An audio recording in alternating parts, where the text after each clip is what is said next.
তুমি ভুল ছিলে না, বরঞ্চ তুমি ছিলে আমার সঠিক। কারণ ভুল মানুষের প্রতি কখনোই কারো ভালোবাসা জন্মায় না, ভুল মানুষের প্রতি কখনোই মায়া জন্মায় না। তোমাকে আমি ভালোবেসেছি মানে তুমি হলে সঠিক মানুষ, তোমার প্রতি মায়া জন্মেছে মানে তুমিই সঠিক মানুষ।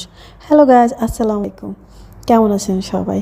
এই যে আমি একটা প্লেট ধুইতেছি, এখন আমি এখান থেকে ব্যাগ থেকে বের করবো একটা আম, আর এই আমটা দিয়েছে আমার বান্ধবী। তো আমার বান্ধবীর সাথে 4 থেকে 5 বছর আগে যখন আমি ঢাকায় আসি, ধাক্কা লাগলেও রাস্তায় আমরা কেউ কারোর সাথে কথা বলতাম না। আর আজ প্রায় 1.5 থেকে 2 বছর তার সাথে মনে হয় আমার একটা সম্পর্ক হয়ে গেছে। তো শিলার গাছে আম ধরছে, অদিনে আম ভাবা যায়।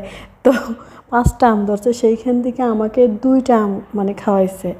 এই একটা দিছে, এরপরে আরেকটা দিছিল, তারপরে আরেকটা আম পাকার পরে কাইটা অর্ধেক দিছিল। তাহলে কয়টা? 2.5টা আম আমাকেই খাওয়াইছে। 5টা আম ধরলে যদি 2.5টা আমি আমারে